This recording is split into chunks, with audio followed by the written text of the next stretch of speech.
good morning students. Today in the sessions we will discuss about the properties of colloidal solutions. As we have already idea about the colloidal particles have the diameter is जो होता है उनका 1 nanometre से above होता है, ठीक है। तो 1 नैनोमीटर से above होने की वजह से उस पार्टिकल्स का साइज क्या होता है, ग्रेटर देन पार्टिकल्स होता है ट्रू सॉल्यूशंस की अपेक्षा। तो ट्रू सॉल्यूशन से हमारा पार्टिकल का साइज ज़्यादा होने की वजह से अगर हम बात करें उनकी फिजिकल प्रॉपर्टीज की जो हमने ट्रू सॉल्यूशन में पढ़ी थी कॉलिगेटिव प्रॉपर्टीज के नाम से, the colligative property which is depend on the particle number of particles पर डिपेंड करता है कि नंबर ऑफ पार्टिकल जितने ज़्यादा होंगे उसके आधार पर हमारी कॉलिगेटिव प्रॉपर्टी बनती है। अब बात यहाँ पे है कि जो हमारे कॉलिगेटिव पार्टिकल्स हैं वो हमारे साइज में बड़े हैं, तो साइज में बड़े होने पर किसी भी सॉल्यूशंस के अंतर्गत वो पार्टिकल्स जो होंगे तो पार्टिकल्स का साइज क्या होगा, as compare to true solution से कम होगा। मतलब यहाँ पे साइज ज़्यादा होगा, तो साइज ज़्यादा होने पर नंबर ऑफ पार्टिकल्स जो होंगे उस कंसंट्रेशन सॉल्यूशंस में, तो नंबर ऑफ पार्टिकल्स क्या हो जाएंगे, कम हो जाएंगे। तो ड्यू टू दैट कि प्रॉपर्टीज हम डिस्कस कर रहे हैं कॉलिगेटिव प्रॉपर्टीज। कॉलिगेटिव प्रॉपर्टीज में कॉलिडल जो पार्टिकल्स हैं वो क्या है, थोड़े बिगर हैं एज ए ट्रू सॉल्यूशंस की अपेक्षा, जिसकी वजह से क्या होगा कि ये हमारा पार्टिकल्स जो है नंबर ऑफ पार्टिकल्स कम हो जाएंगे। नंबर ऑफ पार्टिकल्स कम होने की वजह से जो वैल्यू होनी चाहिए कॉलिगेटिव प्रॉपर्टीज की वो क्या हो जाएगी, अगर हम ट्रू सॉल्यूशन से कंपेयर करें तो that will be very small. तो वो क्या स्मॉल प्रॉपर्टीज हमारी ऑप्ट होंगी, ठीक है। तो ये डिपेंड कर रही है colligative property on the size of particles पे।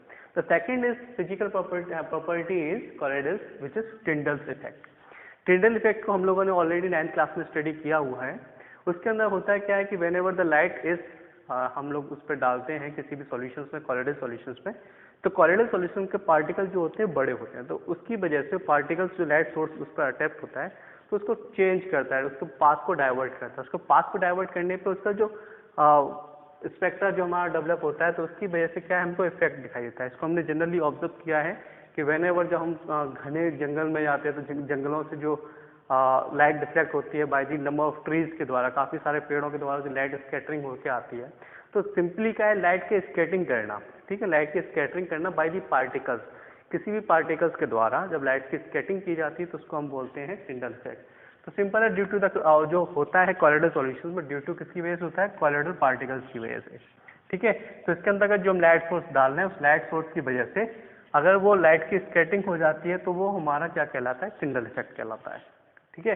अब टिंडल इफेक्ट की बात क्या है कि टिंडल इफेक्ट कब शो करेगा, इसकी प्रॉपर्टीज में क्या है, तो टिंडल इफेक्ट तब शो करेगा जब उसके बाद डिस्पर्सिव पार्टिकल्स के साइज जो हो ज़्यादा छोटा ना हो, ठीक है। जब डिस्पर्स फेज के पार्टिकल ज़्यादा स्मॉल हो जाएंगे तो लाइट की स्कैटरिंग नहीं हो पाएगी, तो जिसकी वजह से हमारा टिंडल इफेक्ट शो नहीं करेगा, तो वो नॉट सो स्मॉल नहीं होने चाहिए। दूसरा कह रहा है कि अगर जो हम लाइट सोर्स डाल रहे हैं उसका रिफ्रैक्टिव इंडेक्स, ठीक है, वो हमारा डिस्पर्स फेज और डिस्पर्सन मीडियम से क्या होना चाहिए, काफ़ी डिफरेंट रखना चाहिए उन मैग्नीट्यूड में। उसका जो हमारा लाइट स्कैटरिंग कर रहे हैं उसका जो रिफ्रैक्टिव इंडेक्स होगा, तो रिफ्रैक्टिव इंडेक्स की वैल्यू जो होनी चाहिए वो डिस्पर्स फेज और डिस्पर्सन मीडियम के मैग्नीट्यूड से काफ़ी ज़्यादा होनी चाहिए, तभी वो हमारा टिंडल इफेक्ट को शो करेगा, otherwise it will not show the Tyndall effect, ठीक है। The third one which is colour, कि जो हमारा कॉलोइडल शो होते हैं वो हमारे कलर्स को भी शो करते हैं। बेसिकली डिपेंड करेगा कि हमने कौन सी वेवलेंथ यूज़ की है, तो wavelength according to the wavelength light scattering जो होगी तो उसके द्वारा हमारा ये कलर भी शो कर सकता है, ठीक है। The fourth one is Brownian movement. Brownian movement is जब हम लोग कॉलोइडल सॉल्यूशंस को अल्ट्रा माइक्रोस्कोप से देखेंगे, अल्ट्रा माइक्रोस्कोप से देखने पर उसके पार्टिकल्स में कुछ मूवमेंट्स दिखाई देता है, the movements which is continuous zigzag positions में होता है, ठीक है। अगर इसको हम देखें तो वो जिगजैग कुछ इस प्रकार से होगा, इसको हमने सॉल्यूशंस ले लिया, इसके अंदर सॉल्यूशन है तो कुछ इस प्रकार से इसके अंदर मूवमेंट्स होगा, कभी इधर जाएगा कभी इधर जाएगा, तो कुछ जिगजैग पोजिशंस में इसका मूवमेंट्स होता है। तो जिगजैग जो मोशंस हैं उसको स्टडी करने के लिए साइंटिस्ट थे जिनका नाम था ब्राउन, इन्होंने इसके लिए इसको स्टडी किया था, तो जिगजैग मूवमेंट्स को उन्होंने नाम दिया ब्राउनियन मूवमेंट, ठीक है। तो ब्राउनियन मूवमेंट है यहाँ पे। अब ये ब्राउनियन मूवमेंट जो है वो जनरली इंडिपेंडेंट है कि हम कोई भी कॉलोइड्स का नेचर क्या है, तो कॉलोइड्स का नेचर क्या है उससे क्या रहता है, इंडिपेंडेंट, उसके नेचर पर डिपेंड नहीं करेगा, but it's depend on the particle and viscosity.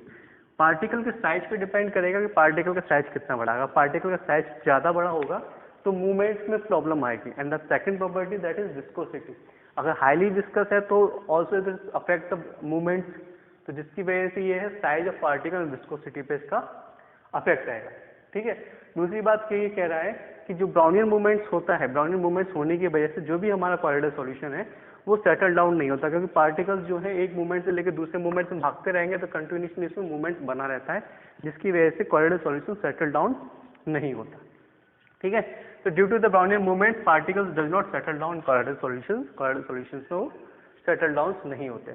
ठीक है, अब कॉरिडोर सॉल्यूशंस में कंडीशंस क्या है, कॉरिडोर सॉल्यूशंस के जो भी पार्टिकल्स होते हैं दैट हैव अ पॉजिटिव और नेगेटिव चार्ज, उनके पास पॉजिटिव और नेगेटिव चार्ज डेवलप होते हैं। ठीक है, अब वो पॉजिटिव और नेगेटिव चार्ज की वजह से क्या होता है कि उसको भी कॉम्बिनेशन हम ले सकते हैं जिसका पॉजिटिव और नेगेटिव चार्ज दोनों डेवलप हो। तो two layer of the opposite charge के अराउंड की जब होंगी किसी भी कॉरिडोर पार्टिकल्स पे, कोई भी कॉरिडोर पार्टिकल हो जाए उस पर हमारे पॉजिटिव और नेगेटिव चार्ज दोनों अवेलेबल है, तो इस प्रकार के कॉम्बिनेशंस को हम लोग बोलते हैं होल्ट्जमान इलेक्ट्रिकल डबल लेयर्स। ठीक है, इसके बीच में दोनों लेयर्स के बीच में क्या होता है, एक पोटेंशियल डेवलप होता है, that potential is called the zeta potential, तो हम कंसीडर करेंगे जीटा पोटेंशियल। ठीक है, तो कॉम्बिनेशन हम कोई भी दो लेयर्स के बीच में अपोजिट डायरेक्शन का जो कॉम्बिनेशन होता है that is called the Holtzman electrical double layer. इसमें जो एक लेयर होती है that will be fix and the second one is diffuse layer, and दोनों के लेयर का जो कॉम्बिनेशन से पोटेंशियल डेवलप होता है that is called the zeta potential. Alright, the next property which is electrophoresis, जैसे हम लोगों ने सॉल्यूशंस में पढ़ा था इलेक्ट्रोलाइट सॉल्यूशंस में, जब हम इसको इलेक्ट्रोलाइट सॉल्यूशंस में इलेक्ट्रिक करंट को फ्लो करते हैं तो इलेक्ट्रिक करंट को फ्लो करने पर किसी भी इलेक्ट्रोलाइसिस में तो इस प्रोसेस को बोलते हैं हम लोग इलेक्ट्रोलाइसिस।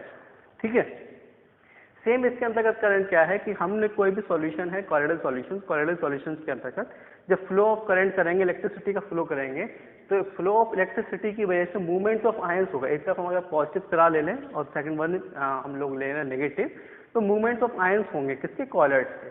ठीक है, क्योंकि कॉलर्ड सॉल्यूशंस में इसके पास क्या होता है, चार्ज होता है, तो नेगेटिव वाला जो होगा that will be attract to the positive electrodes, और पॉजिटिव आयंस जो होंगे that will be attract by the negative electrodes.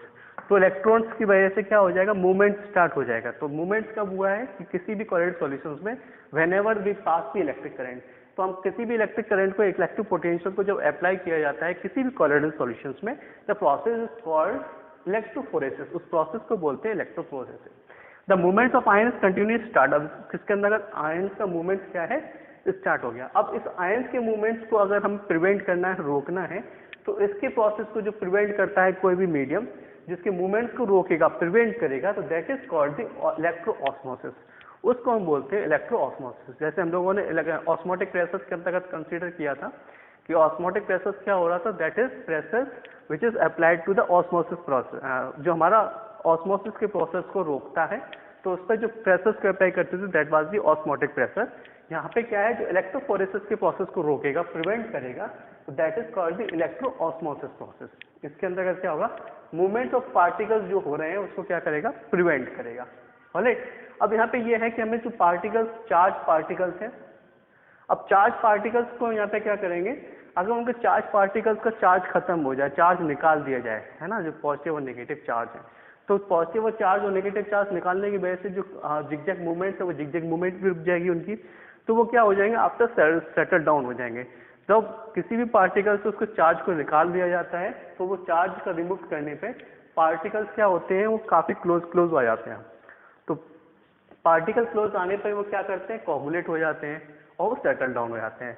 तो रिमूव, जब पार्टिकल से किसी भी पार्टिकल से चार्ज का निकाल देना, रिमूव कर देना, उसके बाद उन पार्टिकल्स का क्या हो जाना, कोगुलेट हो जाना और सेटल डाउन हो जाना, तो ये कंडीशंस कहलाती हैं कोगुलेशन एंड द प्रेसिपिटेशन। ठीक है, तो चार्ज पार्टिकल्स को, उसके पार्टिकल्स को चार्ज रिमूव करके वो कोगुलेट हो जाते हैं, तो इस प्रोसेस को हम बोलते हैं कोगुलेशन एंड प्रेसिपिटेशन।